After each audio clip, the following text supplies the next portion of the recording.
이 성도님들 가운데서 구약의 인물들 중에 누구를 가장 좋아하십니까 하니까 의외로 야곱을 좋아하는 사람들이 많습니다. 영어로서는 제이콥이라고도 하죠. 참으로 왜 야곱을 좋아하는가 하면 야곱과 같이 우리도 파란만장한 일생을 살아가기 때문일 것입니다. 지난 주일에 이어서 야곱의 신앙 부흥을 설교하는데 야곱은 야복강가에서 밤새도록 나로 축복하여 달라고 간절하게 씨름하듯이 하나님께 기도하였고 하나님은 그 응답으로 이스라엘이라고 하는 새로운 이름을 주십니다. 그리하여 그는 야복을 통과하고 형이 에서를 만나는데 형이 에서가 감격스러운 화해를 하는 전격적인 일들이 일어납니다. 이렇게 야복을 통과하고 예스를 통과하여서 이제 어디로 가야 합니까? 베델로 가야 합니다. 예전에 형이 에서에게 도망칠 때 베델에서 하나님께서 만나주시면서 반드시 너는 고향으로 돌아오게 해줄 거고 부자가 되어서 돌아오게 해주겠다고 했습니다. 그때 야곱은 베델의 하나님께 서원하였습니다. 돌기둥을 세우면서 나로 무사히 아비 집으로 돌아오게 하면 이 돌기둥이 하나님의 집이 되게 하고 재물을 주신 것에 10의 1을 드리겠다라고 서원을 하였습니다. 아니 그런데 야복강을 건너와서는 34장을 보면 숲곳에 이르러 땅을 사고 장막을 칩니다. 제단을 또 물론 쌓기도 하죠. 자, 그럼에도 불구하고 여러분 뭔가 찜찜합니다. 곧장 베델로 올라가서 제단을 쌓고 서원을 지켜야 하는데 이 야곱이 겉돌고 있습니다. 본질적인 일은 하지 아니하고 주변 일만 맴돌고 있는 겁니다. 우리도 마찬가지입니다. 하나님을 위하여서 본질적인 일을 하지 않고 주변만 맴돈다면 참 그의 인생이 허무한 것이겠죠. 정작 우리가 본질적인 일을 하지 못한다면 벤죽만 울리는 신앙이 될 것입니다. 여러분, 야곱이 숲곳에서 제단을 쌓지 않은 것은 아닙니다. 그러나 정작 곧장 베델에서 제단을 쌓아야 하는데 아니 그곳에는 가지 아니하고 숲곳에서 제단을 쌓는 것입니다. 여러분, 숲곳은 평지고 훨씬 목축지가 풍부한 곳이기 때문입니다. 우리는 늘 주변만 맴돌고 벤죽만 울리는 신앙생활을 해서는 안 됩니다. 벤죽만 울리는 주일 예배, 벤죽만 울리는 교회생활, 벤죽만 울리는 신앙생활, 벤죽만 울리는 봉사생활로서 우리는 끝쳐서는 안 된다는 것입니다. 그렇다면 여러분께서 제게 한 가지의 질문을 하게 될 겁니다. 목사님, 야곱이 야복강에서 큰 은혜 체험을 하였고 지난 주일에 설교하실 때에 야곱이 분명히 이스라엘로 변화되었다라고 그렇게 설교하지 않았습니까? 그렇습니다. 야곱만큼 큰 은혜 체험을 한 사람도 드뭅니다. 34년 전에는 베델에서 베델의 하나님을 만났습니다. 그리고 또한 야복강에서는 브니엘의 하나님의 얼굴을 보았습니다.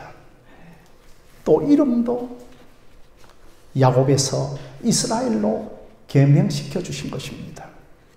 그럼에도 불구하고 이스라엘이라는 이 안에는 야곱이라고 하는 옛사람이 여전히 남아있는 것입니다. 우리들도 거듭난 주의 백성들이지만 우리 안에는 여전히 옛사람들이 남아있습니다. 우리가 신분적으로는 너는 어렵다, 너는 하나님의 자녀다, 성도라고 하지만 또 우리는 본성적으로는 거듭난 새로운 하나님의 본성을 갖게 해 주셨습니다.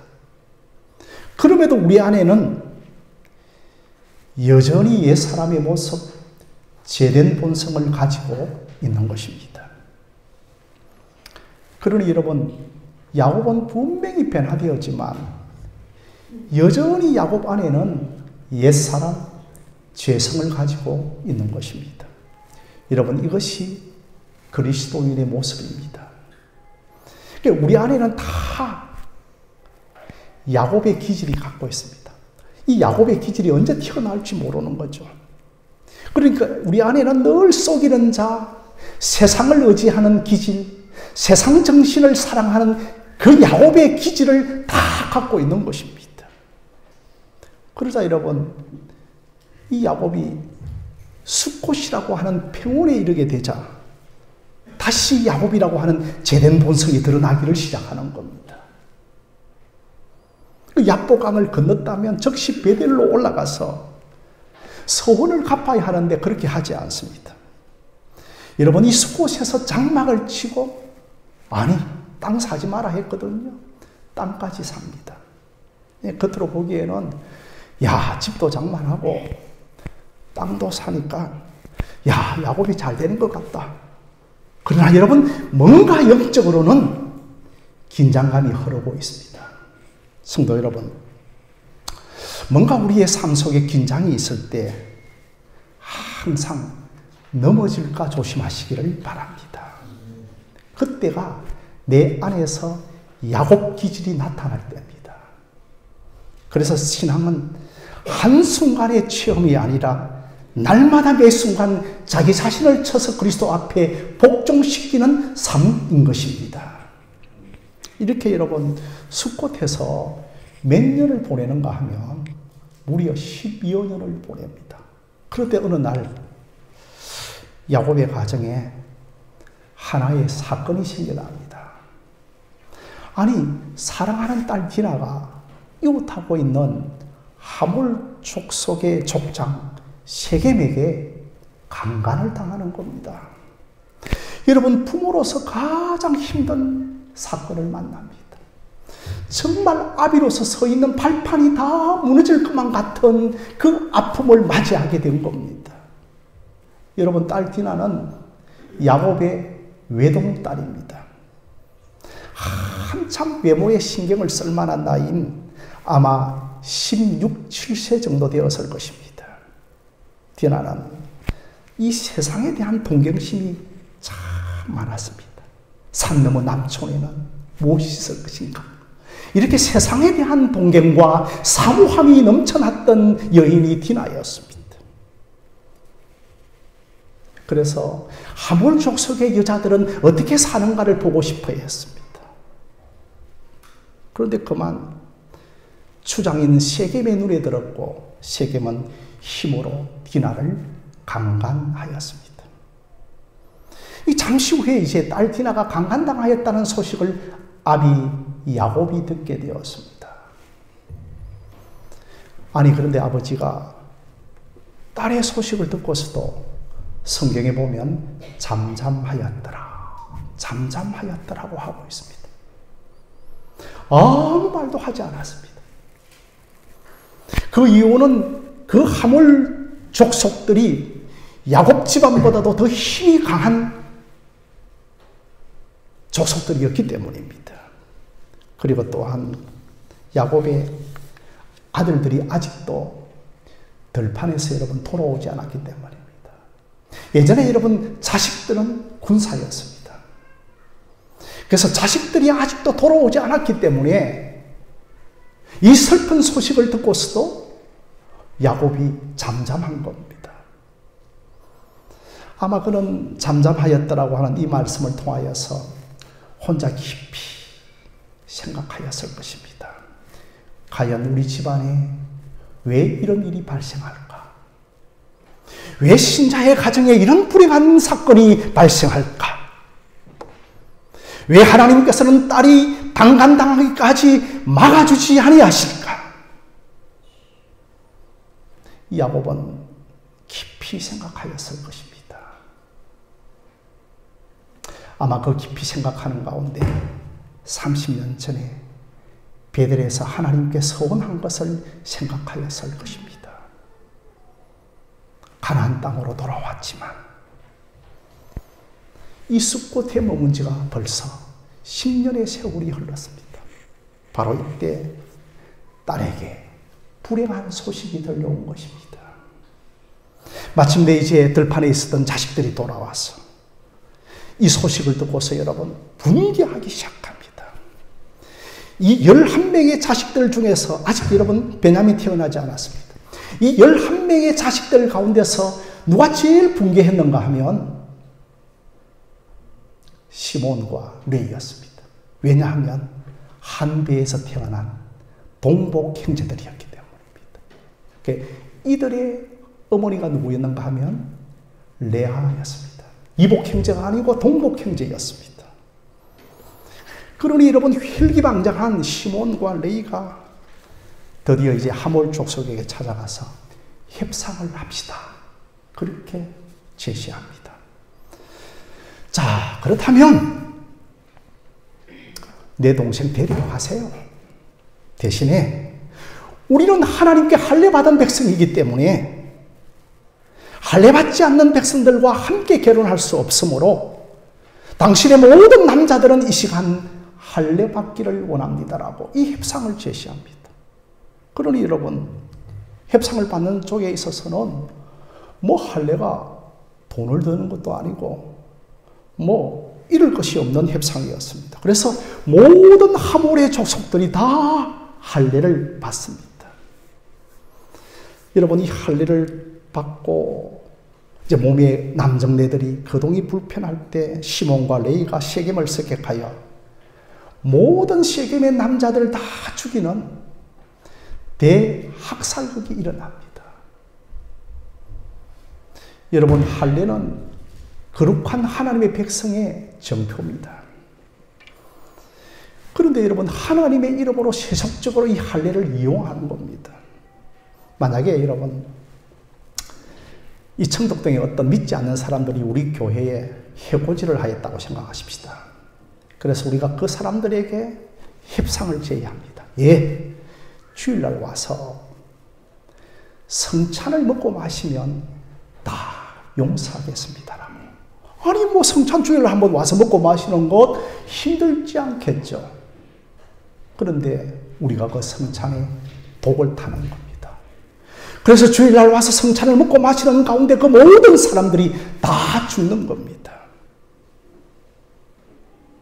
여러분 예수의 피와 살을 상징하는 성찬을 가지고 세속적으로 이용하면 하나님께서 기뻐하시겠습니까? 그러니 할례는 언약 백성의 표징입니다. 그 거룩한 할례를 가지고 사람들을 무사히 살육한 겁니다. 여러분 할례 남자의 생식기를 일부분 동그랗게 도려내면 피가 납니다. 이것은 우리 예수님께서 피를 흘려서 새언약 백성 삼겠다고 하는 것을 미리 말씀해 주는 겁니다. 그런데 여러분 그 할례를 이용해서 사람을 죽인 겁니다. 과연 하나님께서 기뻐하시겠습니까? 어떤 면에서는 시몬과 레이가 어려울 수 있습니다. 야곱도 다 칼을 들고 정말 죽이고 싶고 깨를 내고 싶었을 것입니다. 그런데 여러분 야곱은 잠잠하였더라고 했습니다. 이건 뭐냐 하면 심중에 깊이 기도하였다는 겁니다. 왜 이런 일이 생겨날까? 가장 중요한 것은 언약입니다. 베델에서 서원한 언약을 지키지 않고 있었기 때문입니다. 하나님께서는 그것을 깨닫기를 원하셨습니다. 야곱아, 베델에서의 언약을 지키라. 야곱이 심중에 이제 이걸 깊이 깨닫고 있을 때 이 아들들은 근본적인 문제를 깊이 알 수를 못한 채 복수적으로 이 문제를 해결해 버리는 겁니다. 시몬과 레위는 이것까지 나가지 못하는 겁니다. 우리들도 시몬과 레위처럼 여기까지 나가지 못하는 겁니다. 그런데 여러분, 이 야곱은 거룩한 예민함을 가지고 있습니다. 저와 여러분들이 어떤 사건과 환경을 만날 때 거룩한 예민함을 가지시기를 바랍니다. 그 거룩한 영적인 예민함과 영적인 통찰력과 영적인 분별력을 가지시기를 바랍니다. 이제는 강력한 하몰 족속의 반격이 있을 것입니다. 꼼짝달싹 없이 야곱의 모든 집안이 몰살당할 위험에 처합니다. 드디어 여러분 35장 1절에 하나님이 찾아오십니다. 우리 한번 35장 1절 함께 읽겠습니다. 시작. 하나님이 야곱에게 이르시되 일어나 베델로 올라가서 거기 거주하며 내가 내 형의 에서의 낯을 피하여 도망하던 때에 내게 나타났던 하나님께 거기서 제단을 쌓아라 하신지라. 아멘입니다. 야곱아, 베델로 올라가라. 이 거룩한 예민함을 가지고 있었던 야곱이 베델이라고 하는 소리가 들릴 때에 그에게 정광석과 같이 깨닫게 됩니다. 베델로 올라가는 것 외에는 답이 없다. 결론을 내립니다. 내 딸 디나가 강간당한 것은 슬픈 사건이지만 이 일을 통하여 야곱이 돌이킵니다. 그래서 그는 언약을 지키기 위하여 소원을 지키기 위하여서 베델로 올라갑니다. 성도 여러분, 소원도 하나님의 은혜입니다. 그저 야곱이 30년 전에 다급해서 하나님께 소원한 것이 아닙니다. 성령님께서 감동 주셔서 소원한 것입니다. 아니, 그런데 그 소원을 갚지 않고 있는 것입니다. 성령으로 시작하였다가 육체로 마치겠느냐? 우리 모두가 성령으로 시작하였다가 육체로 마치지 않기를 바랍니다. 그런데도 하나님은 야곱을 사랑하셔서 베델로 올라가라고 합니다. 그 베델에서 나를 만나서 야곱을 야곱되게 만드시겠다는 겁니다. 그러니 여러분, 결국은 야곱이 소원을 갚는 것이 아니라 하나님께서 소원을 이루어내시는 분이라는 겁니다. 소원을 주시는 분도 하나님이시고 소원을 이루어내시는 분도 하나님이십니다. 성도 여러분, 이 사건은 야곱에게 있어서 아주 중요한 사건입니다. 하나님께서는 야곱을 다시 베델로 이끌어 가십니다. 베델로 이제 야곱이 올라가서 제단을 쌓고 그 이후로는 아직 아비 이삭이 죽지 않았습니다. 이삭과 그의 할아버지 아브라함이 살았던 헤브론에 정착하여 자신의 일생을 마치게 됩니다. 성도 여러분, 다시 1절을 보겠습니다. 하나님이 야곱에게 이르시되 일어나 베델로 올라가라고 합니다. 우리는 궁극적으로 하나님과의 살롬을 회복해야 합니다. 하나님과의 관계를 회복해야 합니다. 하나님과의 관계가 회복되어지지 않으니 딸이 수치를 당하고 살육전쟁이 일어나는 것입니다. 여러분, 하나님과 정상적인 관계를 가질 때에 사람과의 관계가 회복됩니다. 하나님과의 관계에서 사람과의 갈등을 회복하시기를 바랍니다. 그래서 하나님께서는 야곱에게 뭐라고 말씀하는가 하면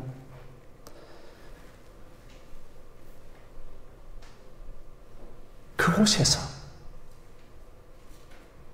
거기서 제단을 쌓으라고 합니다. 너에게 나타났던 하나님께 제단을 쌓으라고 하는 겁니다. 야곱은 순종을 합니다. 하나님의 명령은 간단하지 않습니다. 간단합니다. 하나님의 명령은 복잡하지 않습니다. 여러분, 신앙은 복잡하지 않고 신앙은 간단한 겁니다. 하나님께 나아가서 제단을 쌓고 거기서 제단을 쌓으면 되는 겁니다. 너에게 나타났던 이 말은 여러분, 죽은 하나님이 아니라는 겁니다. 지금도 살아계신 하나님이십니다. 여러분들이 창세기 1장 2절을 보면 땅이 혼돈하고 흑암이 깊음 위에 있었고 하나님의 신은 수면 위를 운행하셨다고 합니다.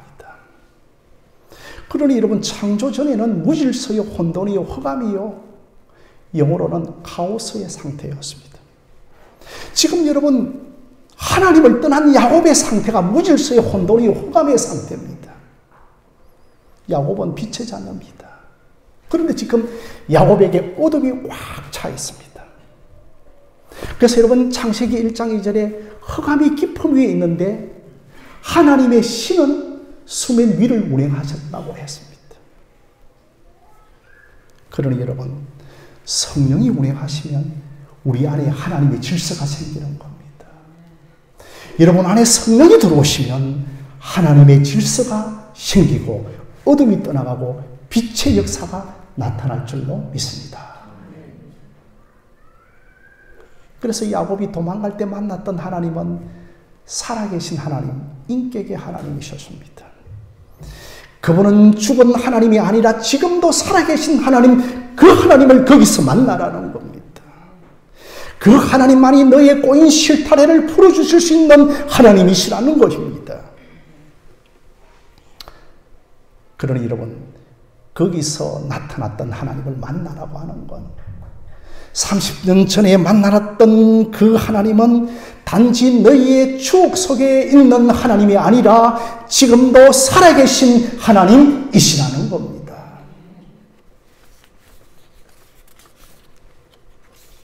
동화와 전설 속에 있는 하나님이 아니라 어제나 오늘이나 영원토록 동일하신 하나님이십니다.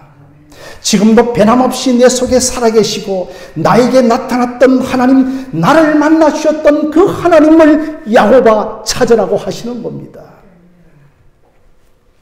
그리고 여러분, 거기서 1절을 보면 제단을 쌓으라고 하십니다. 거기서 라고 하는 겁니다.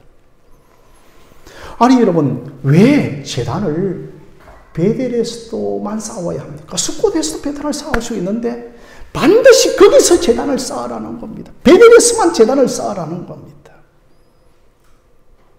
이것은 거기서 역사하셨던 하나님의 일을 기억하라는 겁니다. 역사적인 하나님을 기억하라는 겁니다. 그때 거기서 만난 하나님을 기억하라는 겁니다. 단순히 너희가 관념적인 신앙을 갖지 말고 역사적인 신앙을 가지라는 겁니다. 여러분, 관념이 뭐냐 하면 현실적이지 않고 상상과 개념 속으로만 있는 하나님이십니다. 오늘날 많은 신자들이 역사적인 신앙이 없고 관념 속에 하나님이 머물러 있는 겁니다. 그러니 여러분, 원래 그 베델이라고 하는 진행이 루스였지 않느냐? 너가 베델의 하나님을 만나고 베델이라고 진행을 바꿨던 것처럼 거기는 베델의 역사가 일어나는 곳이다. 하나님은 역사의 하나님입니다. 전설과 설화 속의 하나님이 아니라 역사의 하나님, 역사적인 신앙을 가지기를 바랍니다. 예수님께서 십자가에 죽으신 것이 실화요, 설화요, 전설이요, 동화입니까? 예수님께서는 역사적으로 십자가에 죽으시고 3일 만에 부활하시고 성천하시고 하늘에 오르셔서 성령을 우리에게 오순절날 주신 역사적인 예수님이십니다. 이 예수님을, 이 십자가를 역사적으로 믿으시기를 바랍니다.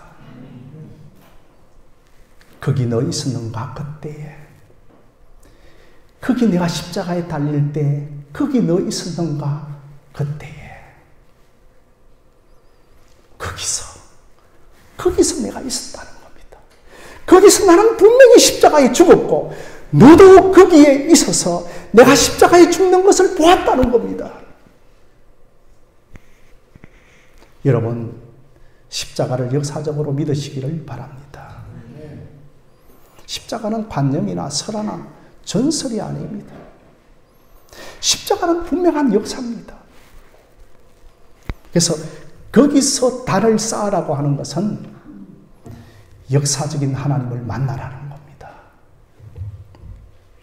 그리고 여러분, 거기서 이제 제단을 쌓으라고 하는 말은 예배를 회복하라는 겁니다. 여러분에게 예배가 회복되어지기를 주님의 이름으로 기도합니다. 너에게 나타나셨던 그 하나님께 감사의 제물을 드리고 예배가 회복되기를 원하는 겁니다. 여러분, 이 세 가지, 살아계신 하나님, 역사하시는 하나님, 예배를 회복하라고 하는 이 세 가지는 야곱 신앙의 중요한 길 안내가 됩니다. 야곱이 갈 바를 알지 못하는 이 순간에 야곱에게 이 세 가지의 기준을 제시합니다. 이 세 가지가 야곱에게 평생의 길 안내가 됩니다. 살아계신 하나님을 찾아라. 역사의 하나님을 만나라. 예배를 회복하라. 우리 한번 따라해 보실까요? 살아계신 하나님을 찾아라. 역사의 하나님을 만나라. 예배를 회복하라. 이게 여러분 우리에게 중요한 신앙의 길 안내가 되어야 합니다. 자, 여러분 3절 말씀을 한번 보시겠습니다. 함께 읽겠습니다. 우리가 일어나 베델로 올라가자 내 환난 날에 내게 응답하시며 내가 가는 길에서 나와 함께 하신 하나님께 내가 거기서 제단을 쌓으려 하더라 하면. 할렐루야. 우리 민경이 집사님 소리가 제일 큽니다. 할렐루야. 여러분, 성경 말씀을 선포할 때는 이게 선포된 것이 믿음이 되어진 줄로 믿고 입을 열어 크게 선포하시기를 바랍니다. 야곱이 여러분 정확하게 순종합니다. 지금 노년의 백성인데 순종하기가 쉽지 않습니다. 여러분, 우리 환난날에 혼돈이 생기더라도 가위로 매듭을 자르면 더 혼돈이 심해집니다. 히드라를 아시죠? 히드라. 그죠? 여러분, 그리스 신화에 나오는 히드라. 목을 탁 자르면 또다시 9개의 목이 나오는 겁니다.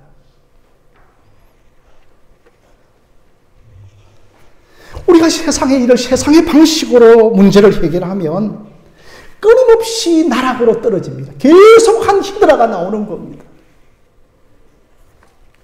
사람을 상대하지 말고 하나님을 상대하시기를 바랍니다. 그러면서 이제 야곱이 집안 사람들에게 너희들이 지금 가지고 있는 2절에 이방 신상을 다 가지고 오라는 겁니다. 아니, 믿음의 가문에 이방 신상, 우상이 있다는 말인가요? 그런데 여러분, 제일 중요한 것은 자기의 아내 라헬이 우상을 가지고 있습니다. 뭘 가지고 있는가 하면 드라빔이라고 하는 우상을 가지고 있습니다. 그러니까 아비 집에서 도망쳐 나올 때 이 드라빔이라고 하는 우상을 가지고 도망을 쳤습니다.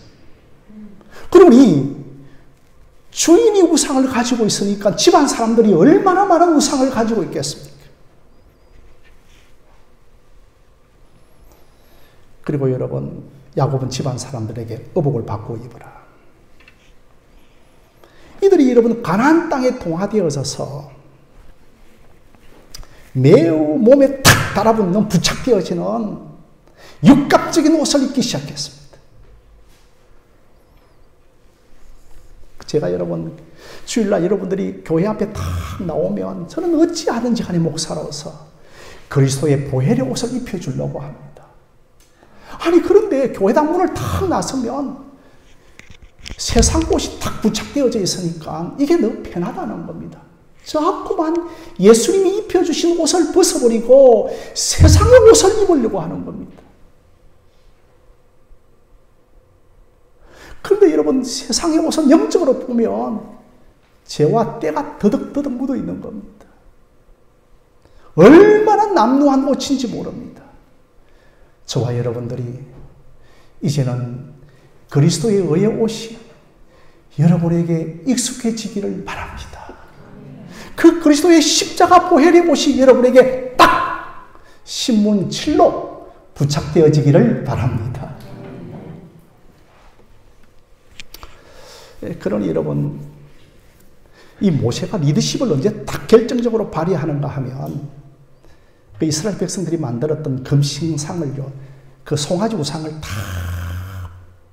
파쇄하여서 가루를 만들어가지고 확 뿌려버립니다. 히스기야 왕 때도 그가 어떻게 리더십을 딱 회복하는가 하면, 아니 여러분 그때까지도 노뱀이 있었습니다. 노뱀. 그런데 여러분 세월이 지나다 보니까 노뱀이 우상이 되어버린 겁니다. 노뱀 앞에서 빌기 시작하는 겁니다. 여러분 이 노뱀은 십자가를 예포하죠. 노뱀을 보는 자는 불뱀에 물려도 다 살게 됩니다. 우리도 높이 달린 저 십자가를 바라보기만 하면 다 사는 겁니다. 그런데 히스기야가 그 노뱀 다 가져오라고 다 파여 부숴버립니다. 노뱀이 우상이 되었기 때문입니다. 여러분 우리 안에도 우상을 버려야 합니다. 우리 안에 만못 우상, 돈 우상, 재물 우상 다 파쇄해야 됩니다. 그리고 여러분 심지어 하나님을 우상으로 섬기고 있습니다. 하나님 자신 그분을 구하지 않고 하나님이 가지신 복을 구할 때 그것은 여러분 우상을 섬기는 겁니다. 그래서 이제 집안 백성들에게 베델로 올라가자. 여러분 올라가자고 하는 것은 영적으로 좀 더 상승하자라고 하는 이런 의미도 있지만 이제 지리적으로는 숲곳보다도 이 베델이 좀 더 높은 위치에 있는 것이죠. 여러분 우리가 회장 자리에 올라간다고 문제가 해결되겠습니까? 여러분들이 사장 자리까지 올라간다고 여러분의 문제가 해결되겠습니까? 우리에게는 거룩한 하나님의 자녀라고 하는 직분을 주셨습니다. 그래서 하나님을 만나고 찾고 부르짖으시기를 바랍니다. 다른 곳에 가서 간증 들으려고 하지 마십시오. 여러분이 간증을 서시기를 바랍니다.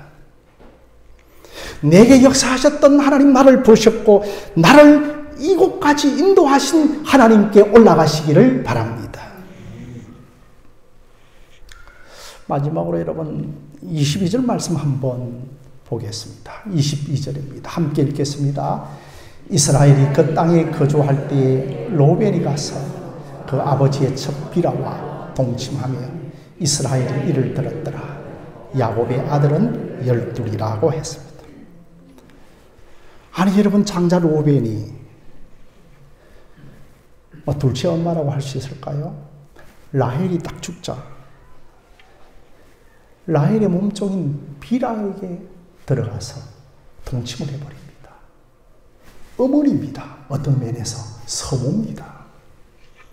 그 서모를 이 장자가 겁탈을 합니다.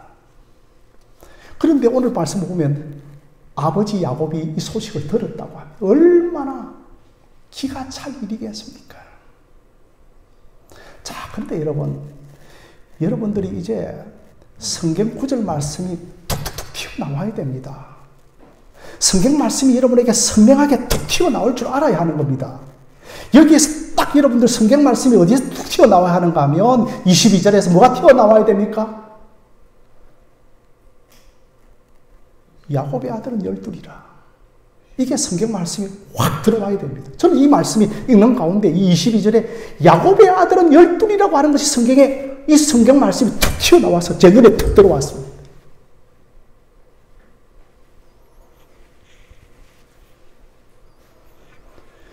야곱의 가정사가 다사다난했더라도 하나님은 12를 만들어내시는 분입니다. 마침내 야곱을 12지파의 머리로 12지파의 족장으로 만들어내십니다.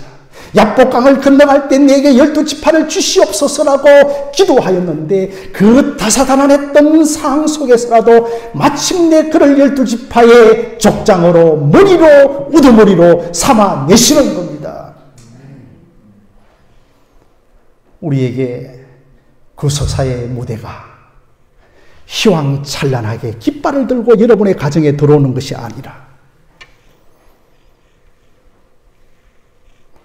18절을 보면 라헬은 베냐민을 낳다가 길에서 격살을 하고 장자 르우벤은 스무를 겁탈하고 이토록 야곱의 가정이 부패하고 패역하여도 하나님은 당신의 구속사를 이루어 내시는 것입니다. 이것이 여러분 성경입니다. 이것이 성경입니다.